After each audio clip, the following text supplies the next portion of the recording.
My name is Alex Snodgrass. I am with Carter Products, and we are going to show you how to set up the saw for resaw and small blade. That being said, let's start with this one right here. Sorry. First thing that we want to do before we do anything with the saw, please unplug it. Save the digits, okay? Get our fence out of the way here.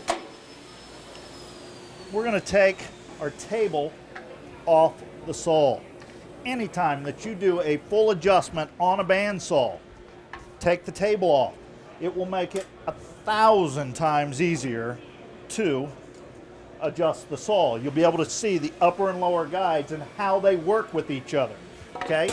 Even if you have a saw like this one here where you've got to take the 4 bolts out of the trunnion, it makes it worth the effort to take it off so that you can get that adjustment just right. We'll open this up. Take our blade off. Now, how many of you have blades hanging on the wall like this because nobody showed you how to make them look like that? Well, I'm going to show you an easier way that doesn't require some practice. But first, let's talk about opening a blade, because I've had way too many people say, well, I just throw them. Well, throw a blade, bend a tooth, you've ruined the blade. Let the blade separate in between your 2 hands there, and you'll notice that there's a split on either side. Grab either one, and it gives you a controlled opening every time. When you want to fold the blade, put the back edge on the floor, put it in the arch of your foot so that you're not stepping on those teeth again. Hand palm up. Twist it to you once, twice, and push straight down.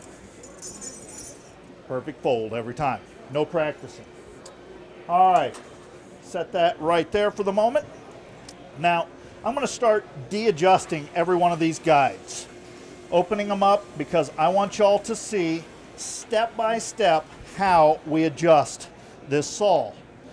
And I want everyone to notice that as we adjust, number one, it's going to go extremely fast. There really isn't much to it, but if you do this in the order that I show you, you will get a perfect result every time. Now, first thing I like to kind of go over some kind of boring details, so I apologize for that. But let's start with the tires. If you've got rubber tires, make sure they're glued down. If they're not, what happens is rubber, with that centrifugal force, causes it to sag. It doubles up, throws the blade off. You stop the saw, everything looks normal, and you wonder why your blade got thrown off. More than likely, the rubber tires are not glued down. Make sure they're glued down. Don't pull them off.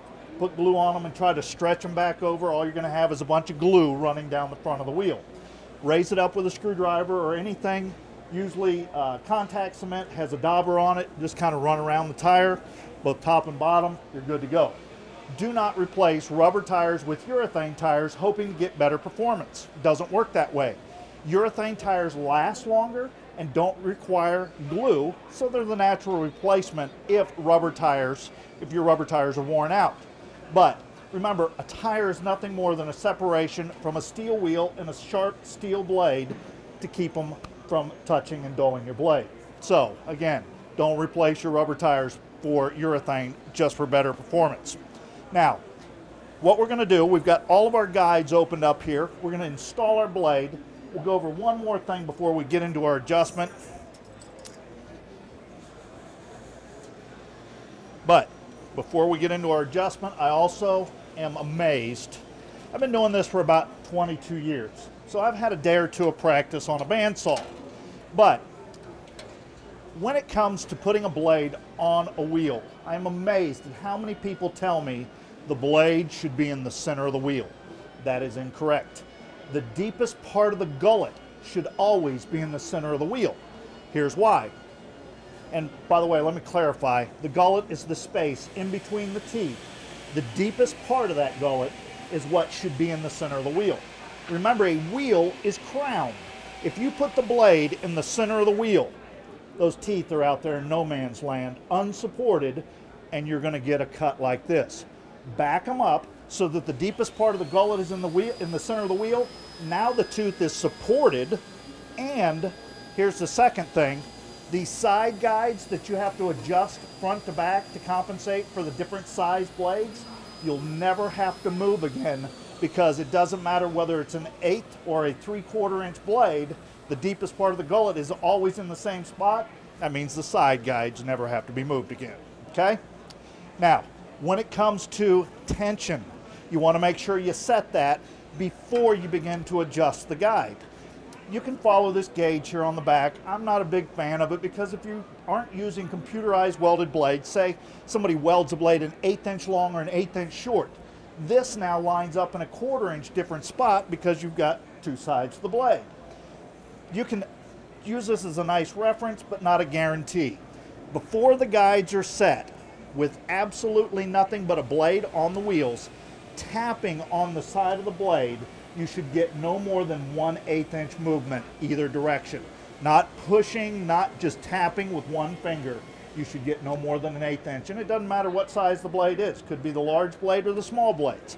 Tapping on the side, you're ready to go. Now, the last thing I want to cover before we begin to adjust this is coplanar. I've had way too many people tell me, well, I need to adjust my wheel out because my wheels are not coplanar. Please, please, please do not mess with your wheels. Here's why. Manufacturers set up the wheels for a specific way for a specific reason. How many of you in here have used a belt sander? Probably everybody. When you turn that little knob on the side, what happens to the belt? It takes off. If you don't turn it back, what happens? It keeps right on going. If you line these wheels up so dead perfect, that's exactly what you're going to have is a blade that you can't control and keep in one spot. And when you turn this, you're going to have to back it off and really tweak with it. They are actually angled to each other so that we can turn this knob and it moves and stays. This is pretty much a brand new saw. You'll notice the teeth or the deepest part of the gullet is in the center of the wheel. You'll notice it is not at the bottom. Let me kind of prove to you that coplanar really doesn't exist. I'm going to de-adjust this and bring that blade way forward on the top. Noticed nothing changed down here at the bottom. Please don't mess with your wheels, and if you do, call the manufacturer. They know more about their saw than anybody who thinks they know about a bandsaw. That being said, we've got our tension right. We're going to adjust that to where the deepest part of the gullet is back in the center of that wheel. We're now ready to start adjusting our guides. What, you can't see what I'm saying? Here. Here. How's that? Is that better? Oh, no. Oh, sorry. I'm not sure. See, on this setup, it's a little tough to kind of see, and I apologize. I usually keep it on this one for the small one, but we'll try. Does that seem to be okay for the moment? We can back it out just a little bit so you can see maybe both of them.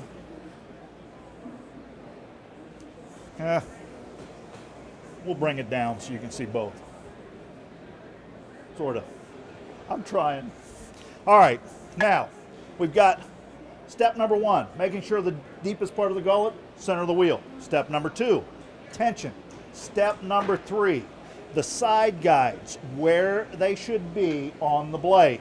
Basically, you want the front edge, whether you're using blocks or bearings, you want the front edge to be about 1/16 of an inch behind the deepest part of the gullet. So we're just going to adjust the body to where it is 1/16 of an inch behind the deepest part of that gullet, both top and bottom. Now, you want to get as much of the blade as encased as possible, but this is not the crucial adjustment. The most crucial adjustment on setting up for resaw is the next adjustment, and that is our thrust bearing. It should be 1/16 of an inch, or basically as close to that blade as you can possibly get without it turning. Now y'all are going to notice that when I adjust, I am constantly turning the wheel here. I do not use a feeler gauge. I don't use the dollar bill. They don't work. Okay, remember, you don't know whether you're moving the blade or the bearing.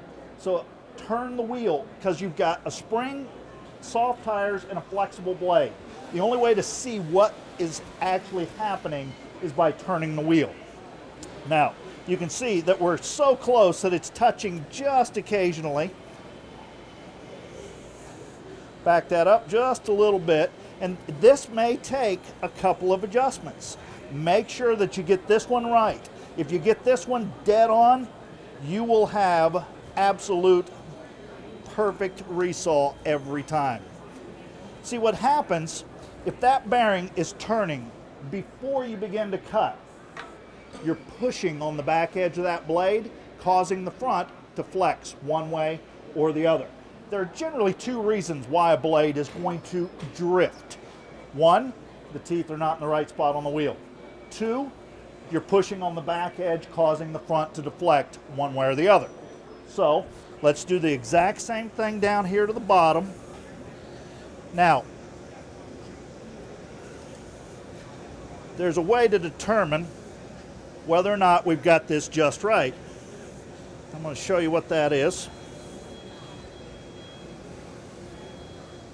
Okay, boy, this one is just being a little bit obstinate today. All right, now we've got this set up to where neither of those bearings are turning. But, and y'all know that this does not feel real good on the back of my fingers, those sharp points. I should be able to put the slightest amount of pressure on there to make that bearing turn. So close that it looks like it's going to touch, but it doesn't. Okay? Now both of them are turning. If I touch right in the center, they both turn. If I just turn the wheel, neither of them turn. Now, there's only one more step in adjusting this, and that's our side guides. Side guides, again, should be as close as you can possibly get without it actually touching the blade. And every time I say this, as close as you can get without touching, I think of the speech that I gave my daughter's first date. Sorry. Good times. All right. Now, as you can see, there is movement between there. They are not perfectly tight. Side guides are there to just simply bump the blade back into play. If you are rubbing against the side of the blades, you are causing enough friction and heat to destroy the blade. Let's put it this way. Anybody that has worked with steel, and if there's somebody in here that's worked with steel, you can back me up if you'd like. If steel has been yielded, fancy word for bent, okay? As soon as it gets friction or heat, it wants to come back to its original state. So that means even a bearing is going to create enough friction and heat to cause the teeth to come into a line, form a knife edge, and then it's going to seek the easiest route through the wood, okay? So again, the more you can keep that blade cool, the longer it's going to last. Now, we are 100% set up. The last thing we've got to do is put our table on and level it. I'm going to show you how to do that and get it within 3 to 5 thousandths of an inch by using nothing more than a 2x4. And then we generally get to everybody's favorite part of the class, and that is, I bet you all didn't know that we have a little bit of a guarantee. And the reason I say a little bit is if you can get this past my father, God bless you. Basically, if I have done this correctly, well, teacher gets an A. If I have done this incorrectly, everybody gets free guides. What's not to love? All right, drop our insert in, grab us a chunk of pine here. Now, anytime that you're going to level a table up, get yourself a piece of 2x4, and what I'm looking for is just something that I know is flat on both sides. I know it's been joined on both sides, so it's good and flat. Try not to get a piece with a knot in it. We'll plug our saw back in. Got our dust collector on, right down above our work. Now, I know my table is square because I've got my leveling pin set, but even I had to do this the first time. Make a simple cut. Flip the wood over. Bring it around back. If the blade will go back into the cut, we know that we're within 3 to 5 thousandths of an inch across the surface of the table, not just up one side or the other. Okay? So now comes y'all's favorite part. Take our fence. We'll see if we've done this right. Boy, I hope so. Hate to start the year off incorrect. All right, now when you set your fence, and by the way, anybody that has a fence on your saw, don't try to get everything just perfectly square. The nice thing about a bandsaw, as long as the fence is square or within 1/4 of an inch of being that way, you should be able to get a straight cut. Reason being is a bandsaw blade has kerf. It's wider in the front than it is in the back. So as long as you're within 1/4 of an inch, you should be able to get a straight cut. So we're going to set it up about like such. And no, I'm not going to use that piece of pine. I am going to use a real piece of hardwood. Now, when you resaw, well, I don't like that. We've got just a little bit of a tilt. See if we can get that tilt out of there real quick. When you resaw, we'll have to live with it. Make sure that you feed at a constant pace. What I mean is don't over push it. What happens when you push just a little bit too fast, sawdust gets outside the gullet, rubs against the side of the blade, and then you get that bow in your cut. And that's generally from pushing just a little bit too fast. And if you just push with a nice constant pace, you should get a nice straight, accurate cut.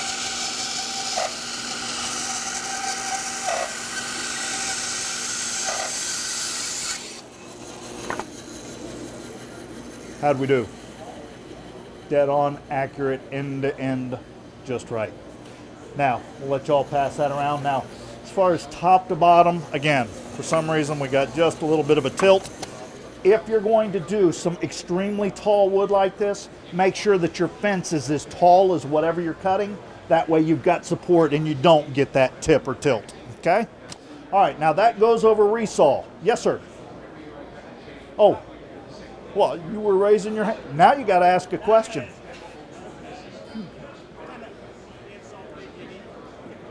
Thicker wood, 1/2 inch, 3/2 per inch. Nice save. All right. All right. Now, this is for 1/4 inch or smaller blades. Completely different from what we just went over there. That one, you don't want it touching the blade in any way, shape, or form. This is completely different. This is called a blade stabilizer, and this is strictly for 1/4 inch or less. Yes, sir. There should never be drift on a bandsaw, ever. There should never be drift in a bandsaw whatsoever. And anybody that tells you that is not setting the saw up right. Now, everything that I've just showed you, if it doesn't work, you make sure you get my card from my father, and I can guarantee you I will answer questions within 24 hours, okay? I've been with Carter for 16 years. I've been working with bandsaws for 22.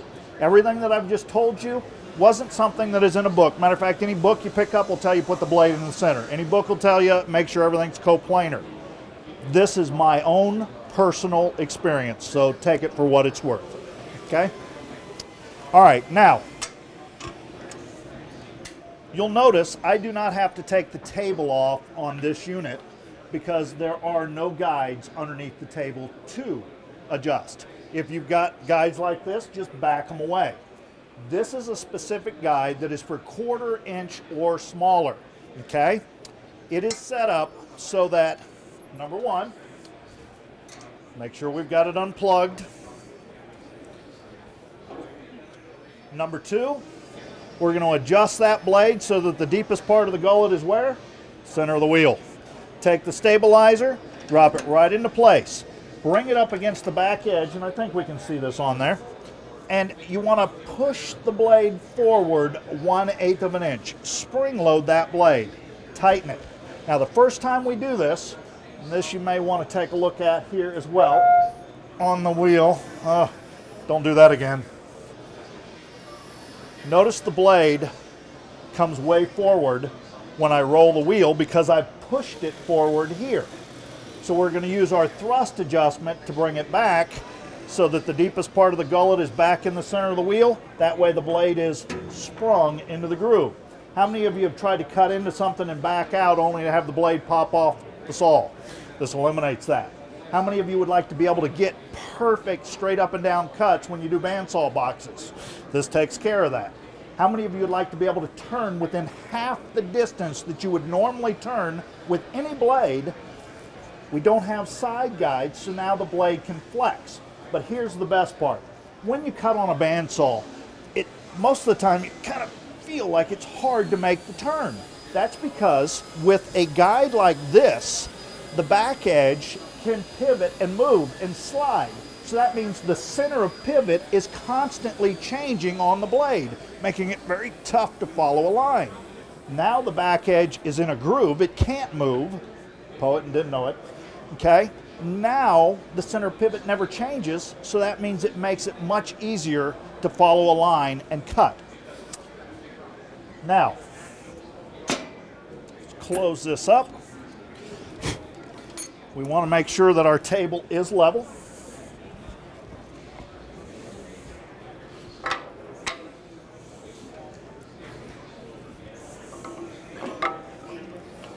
Which I can tell you right now, it's not even close.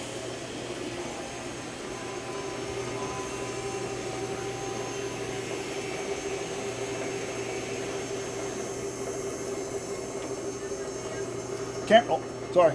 Thank you. How we doing? Okay, good. Thank you, whoever said that. We're dead on. Here we go. All right, now, just to kind of give you an idea, and if y'all have been around the booth, you've surely seen this, and this will take all of about 1 minute of your life. Move that dust collector so we keep all of our friends on the front row. Friends.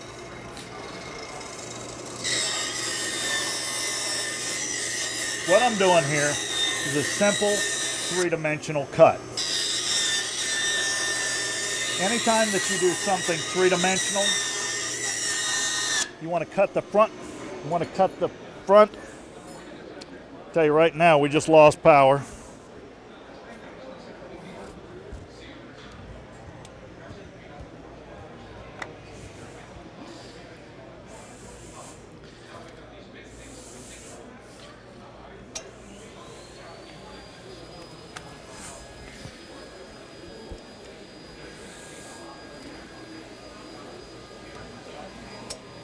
Are we back up? Are we running? Test 1, 2, 3. Test 1, 2, 3. Come on. Come on. There. Hey, we're back. Okay. Now what did I do with my piece of wood? Y'all, you're welcome to fire me if you want.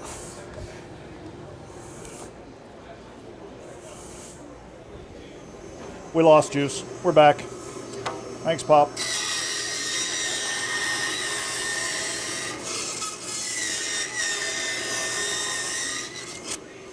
All right, now we're able to back out, like I said, since we sprung load that blade into the groove. Now, where I was at, I believe, was anytime that you do something three-dimensional, you want to do the front view, then the side view. If you're doing four-dimensional, front view, side view, then top view. And as y'all can see, we have the front view of that reindeer cut out now, okay? Now, we'll take the top off, give it a toss. We want to be able to see where to put the horns, the head, the neck, the body, and the legs. Leave the bottom piece on so we've got a flat surface to work with. Now remember I said it's nice to be able to make a nice sharp turn. Now the front edge can flex instead of binding between those two stationary points, ruining the blade. So we get half the distance. Now here's kind of where, and think about this, I don't care how good you are on a bandsaw, you will not cut any faster than a blade can track. That being said, we'll do a quick rundown.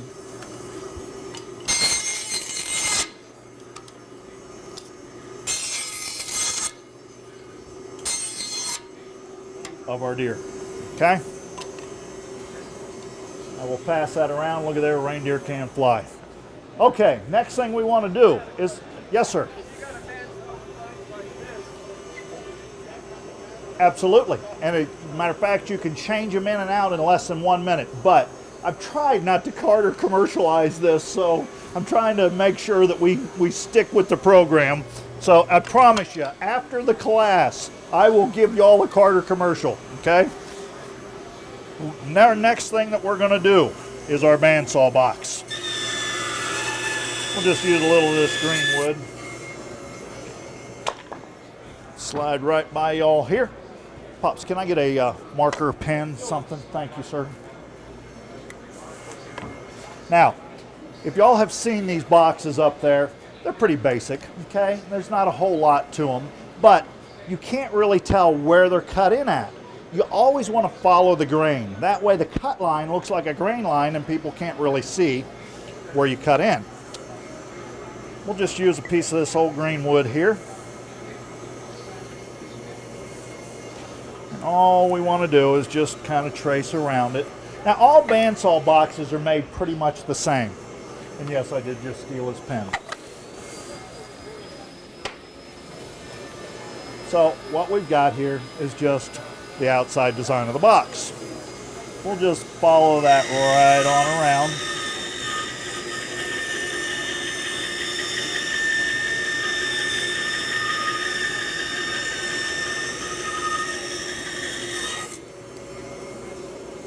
Now, remember I said it's nice to be able to cut perfectly straight up and down?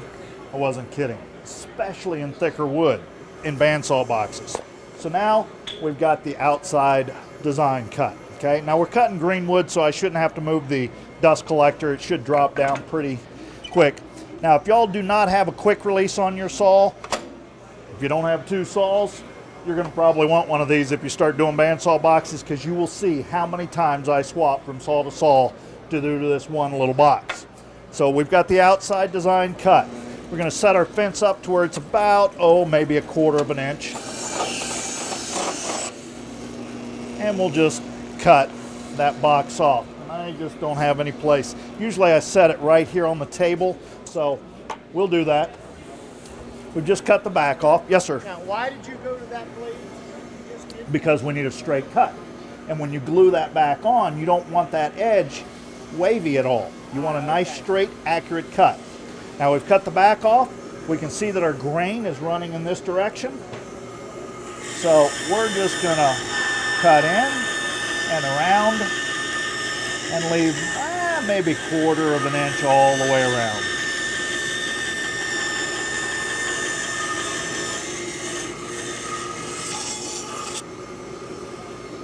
So now, for the most part, we have already done the full outside of that box, okay? You would glue the back on. Don't worry about this filling it. Actually close it and glue it shut. What that does is it gives you less kerf around the drawer so that the drawer isn't so sloppy in the box, okay? So the outside, like I said, pretty much is done. The last thing we've got to do is our drawer itself. Now you want to cut the front and the back of the drawer off. You can't cheat and just make 2 passes. You do have to actually cut front and back off. Then the last cut that we've got to do is the inside of the drawer.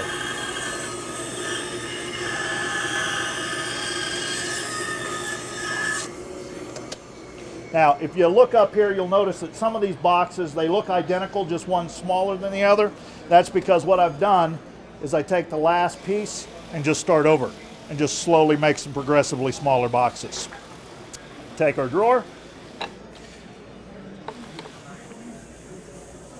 We would glue our drawer back together, and now we've got basically a full bandsaw box.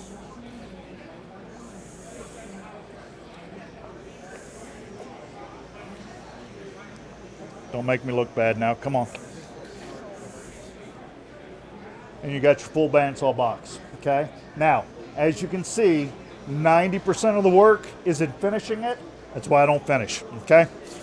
All right, last thing we're gonna do is this snake, and we're gonna get y'all out of here so you can enjoy the rest of the show.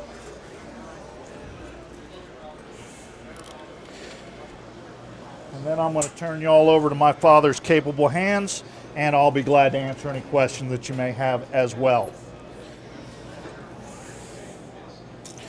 What did I just do there, folks? I opened the saw and didn't unplug it. Y'all got to keep me on my toes.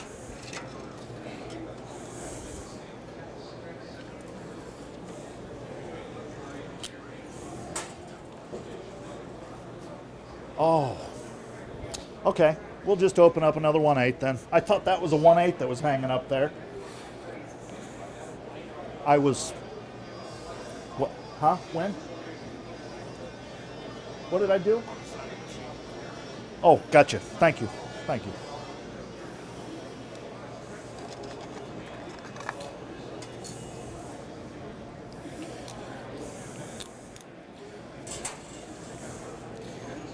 Can I say I was feeling shy and nervous?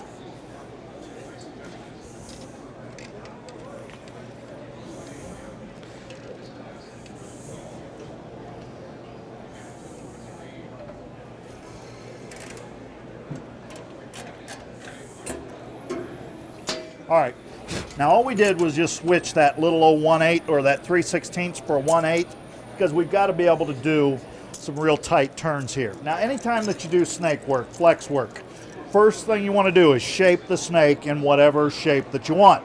If you want the head to come up like a cobra, then you've got to have the wood in that shape, okay? The second thing you have to do is drill the hole, because if you cut this key and then try to drill the hole, it's going to crack it almost every time. So, that being said, let's take, I know I set that piece of wood down here, right there. Right down above our work. And we're going to imagine that I have already drilled the hole, and the only reason I'm using square stock here, okay, is it's very simple to get a hold of. You can use round stock, make sure you plane the bottom so the flat's always on the bottom. And then I usually plane the side just a whisker so I know exactly where 90 is. The only reason I started using square stock is my wife, bless her heart, decided she wanted plant hangers that were square, not round. I've learned not to ask. So the first cut is to make a key, okay?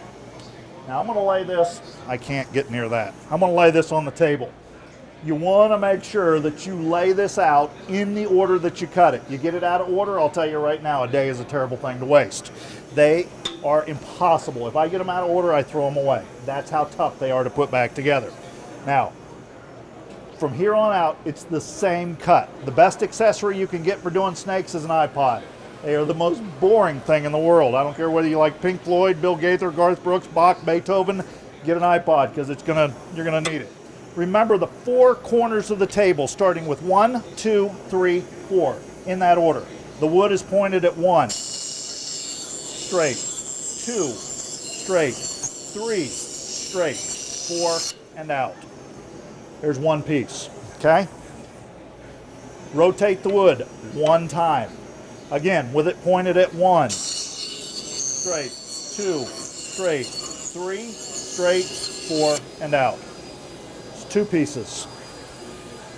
Y'all starting to get the hint here? It's the same cut over and over and over. And when it's 22 feet long, trust me, my neighbors thought I was some sort of a weirdo with a bandsaw in the front yard, because when you do a 22-foot snake, you need 44 feet of swing. And my shop does not have 44 foot of swing. We'll just do one more cut and put it back together for you here.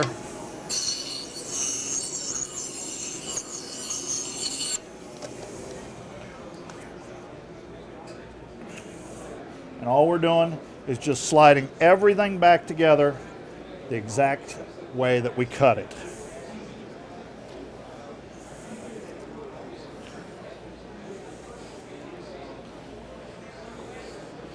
And just like that, instead of having a solid piece of wood, we now have flexible wood, okay? Now, that goes over resaw setup, small blade setup, bandsaw boxes, and snakes. Now, I have 3 more things I want to cover, and we'll get you out of here. Number 1, make sure that your tables are good and waxed. Sand them down and wax them. I like to use a boat wax or Johnson's paste wax. Remember, a bandsaw pulls everything down to the table, so if it's smooth, it makes it much easier to make your turns and twists, okay? Number 2, if y'all enjoyed this seminar, please let them know up front. If you did not enjoy this seminar, please let them know up front. That's the only way we can improve and make this better for everybody. And last but not least, thank you all very much for your time. I hope that you enjoyed it. Thank you.